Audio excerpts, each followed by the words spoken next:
नमस्कार दोस्तों, आज हम पर्यावरण से जुड़े 50 महत्वपूर्ण जी के क्वेश्चन पढ़ेंगे।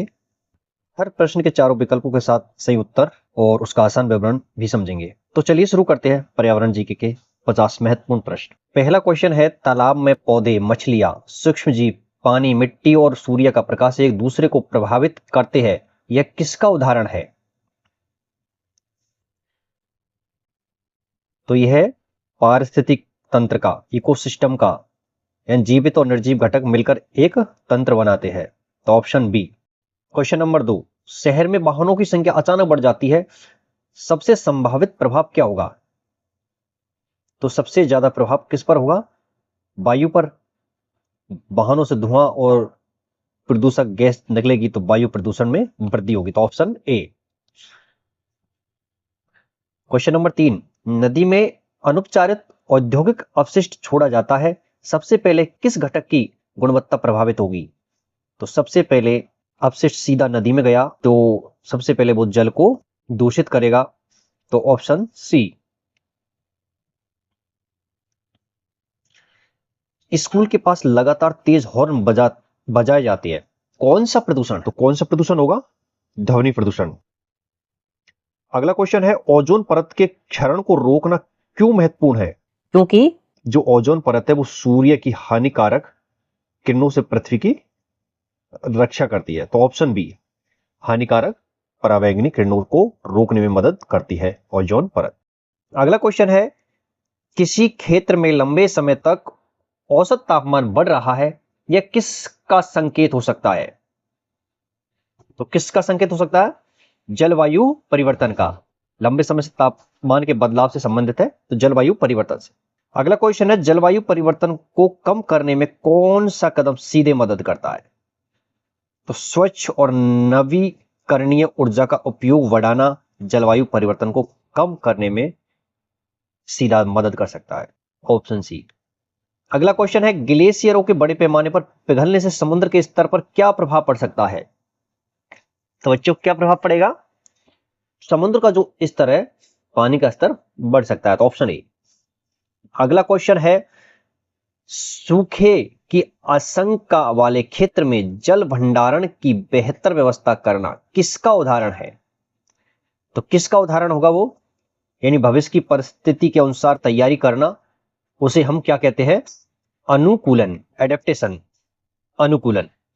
अगला क्वेश्चन है, कार्बन डाइऑक्साइड को ग्रीन हाउस गैस क्यों कहा जाता है?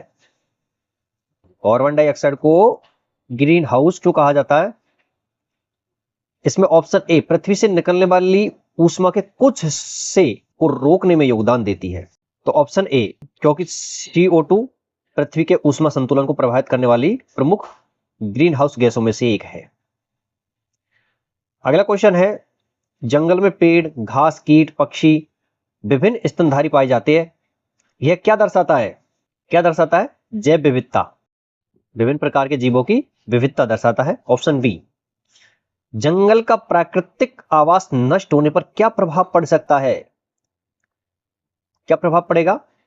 जो प्रजातियों के अस्तित्व का खतरा बढ़ सकता है। Option A. मधुमक्खियों और अन्य परागणकर्ताओं की संख्या घटने पर कौन सी प्रक्रिया सीधे प्रभावित होगी?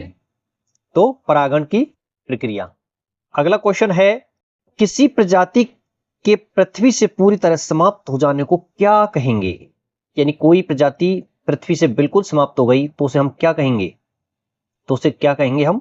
विलुप्त, यानी प्रजाति विलुप्त हो गई, प्रजाति का पूरी तरह समाप्त होना, विलुप्त होना।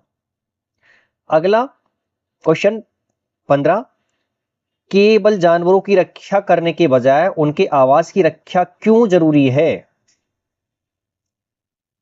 क्योंकि आवास भोजन, पानी और आश्रय उपलब्ध कराता है। Option A.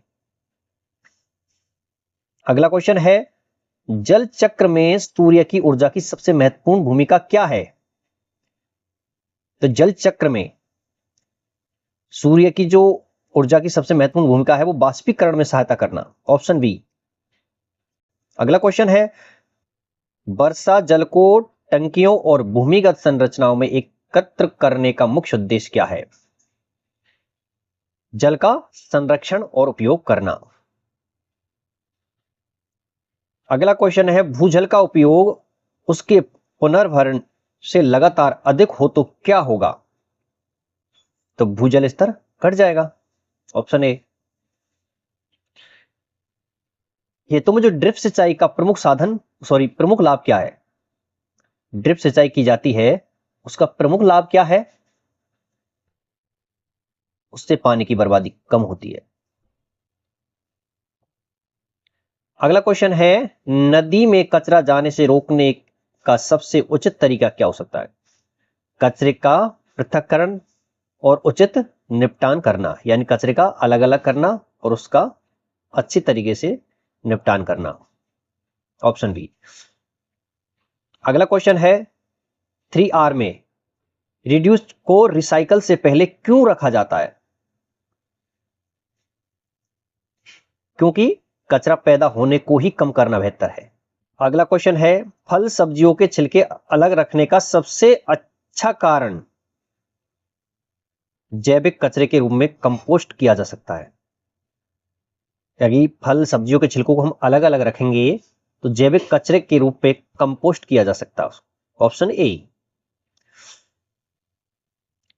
अगला क्वेश्चन है पुराने मोबाइल और कंप्यूटर सामान्य कूड़ेदान में क्यों नहीं डालने चाहिए? क्योंकि उनमें उपयोगी और संभावित रूप से हानिकारक पदार्थ हो सकते हैं। अगला क्वेश्चन है रीयूज का सबसे अच्छा उदाहरण क्या है? पुराने कांच की बोतल को साफ करके फिर उपयोग करना, बिल्कुल यही ऑप्शन ए। पुरानी कांच की जो बोतल को साफ करके फिर से उसका उपयोग करना ही रीयूज का अच्छा उदाहरण है। गीले और सूखे कचरे को स्रोत पर अलग करने से कौन सा काम अधिक प्रभावी होता है? गीले और सूखे कचरे को स्रोत पर अलग करने से कौन सा काम अधिक प्रभावी होगा? कंपोस्टिंग और पुनर्चक्रण। कौन सा स्रोत नवीकरणीय है? तो पवन, हवा। सौर पैनल से बिजली उत्पादन के दौरान किस ईंधन की प्रत्यक्ष आवश्यकता नहीं होती? इन सभी की, कोयला, पेट्रोल, प्राकृतिक गैस। अगला क्वेश्चन है उपयोग न होने पर पंखे, लाइट, उपकरण बंद करना किसका उदाहरण है? ऊर्जा संरक्षण का, यानी ऊर्जा बचाने का। अगला क्वेश्चन है जल विद्युत संयंत्र में टरबाइन को कौन सी ऊर्जा चलाती है? कौन सी ऊर्जा चलाती है बच्चों? बहते या गिरते पानी की ऊर्जा। जो टरबाइन चलता है जल विद्युत संयंत्र में, जो टरबाइन चलता है वो बहते हुए पानी या गिरते हुए पानी से चलता है, ऑप्शन ए। दो उपकरण समान काम करते हैं लेकिन एक कम बिजली खर्च करता है, वह अधिक ऊर्जा कुशल क्यों है? क्योंकि कम ऊर्जा में वही काम करता है वो, इसलिए ऑप्शन ए। अगला क्वेश्चन है कौन सा संसाधन उपयोग के बाद कम समय में प्राकृतिक रूप से पुनः प्राप्त नहीं किया जा सकता है? तो कोयला, ऑप्शन सी। अगला क्वेश्चन है पेड़ों की जड़ें मिट्टी को पकड़कर रखती है, वनों की कटाई से कौन सी समस्या बढ़ सकती है? अगर वनों की कटाई धीरे धीरे बढ़ रही है तो इससे क्या समस्या आ सकती है? तो मृदा अपरदन की समस्या बढ़ सकती है। खनिज संसाधन के पुनर्चक्रण से क्या लाभ हो सकता है? खनिज संसाधन के पुनर्चक्रण से क्या लाभ हो सकता है? नए खनन की आवश्यकता कम हो सकती है, ऑप्शन ए। अगला क्वेश्चन है वन संसाधनों को सतत उपयोग करने का सबसे अच्छा तरीका क्या है? आवश्यकता के अनुसार उपयोग और पुनः वनीकरण, ऑप्शन ए। अगला क्वेश्चन है कंपोस्ट मिट्टी में जैविक पदार्थ बढ़ाने से कैसे मदद करता है? कंपोस्ट मिट्टी में जैविक पदार्थ कैसे बढ़ाता है, कैसे मदद करता है? तो वो पोषक तत्व और जैविक पदार्थ जोड़ता है, ऑप्शन ए। अगला है सतत विकास वर्तमान और भविष्य दोनों की आवश्यकताओं पर ध्यान क्यों देता है? सतत विकास वर्तमान और भविष्य दोनों की आवश्यकताओं पर ध्यान क्यों देता है? संसाधनों का उपयोग संतुलित रहे, क्योंकि संसाधनों का उपयोग संतुलित रहे, ऑप्शन ए। अगला क्वेश्चन है एसडीजीएस की कुल संख्या कितनी है? तो 17। एसडीजी 6 किससे संबंधित है? तो स्वच्छ जल और स्वच्छता से। मिशन लाइफ में लाइफ का अर्थ क्या है? Lifestyle for environment. Option B. Mission life की भावना के सबसे अनुकूल क्या है? तो जरूरत के अनुसार वस्तु का उपयोग और संसाधनों की बचत।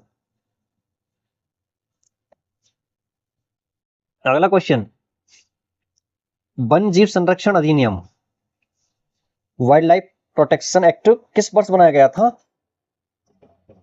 यह बनाया गया था 1972 में। भारत में वन्यजीवों और उनके आवासों की सुरक्षा के लिए वन्यजीव संरक्षण अधिनियम 1972 बनाया गया था। अगला है पर्यावरण संरक्षण अधिनियम